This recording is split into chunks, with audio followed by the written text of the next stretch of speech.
خبرنگار رادیوی آزادی در شهر کولاب محمود جان رحمتزاده مورد ابله قرار گرفت و تنها پس از پیشنهاد دلیل آزاد شد.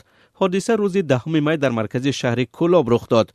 محمود جان رحمتزاده را مجبوری به ماشین بار کرده بعد دعوایش که او افسر است به کمیسریت حربی نبردند.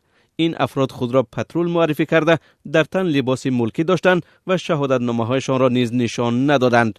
مقامات تا به حال این وضعیت را شرح ندادند ولی در گذشته وجود همه گونه ابله را رد کرده بودند. محمود جان رحمتزاده سالهای 2012 و 2013 در قسم نیروهای مرزبانی در ناحیه درواز ولایت بدخشان خدمت کرده است. او گفت که حالا به دادستانی شهر کولاب مراجعت کرده است تا عملکرد مسئولان جلب مجبوری جوانان به ارتش را تحقیق کنند. چند عکس لحظه‌ای به ماشین بار کردن محمود جان رحمتزاده در اختیار رادیوی آزادی هست. همچنین رد و بدل پترول ها با خبرنگار رادیوی آزادی در داخل ماشین ثبت شده است.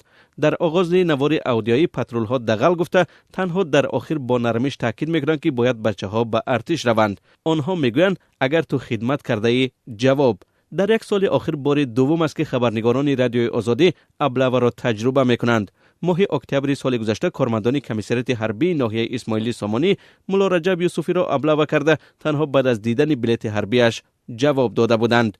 مقامات میگویند در کشور ابله یا جلب مجبوری جوانان به ارتش وجود ندارد زیرا تعداد اختیاران خدمت افزوده است. اما مسئله ابله سال 2 دفعه هنگام جلب جوانان به خدمت بهاری و تیرماهی به ارتش داغ می شود. در موسم بهاری امساله دعوت به ارتش نیز چند نوار ابله در دوشنبه و منطقه های دیگر کشور به شبکه‌های اجتماعی راه یافت و باعث به بحث‌های تند شد.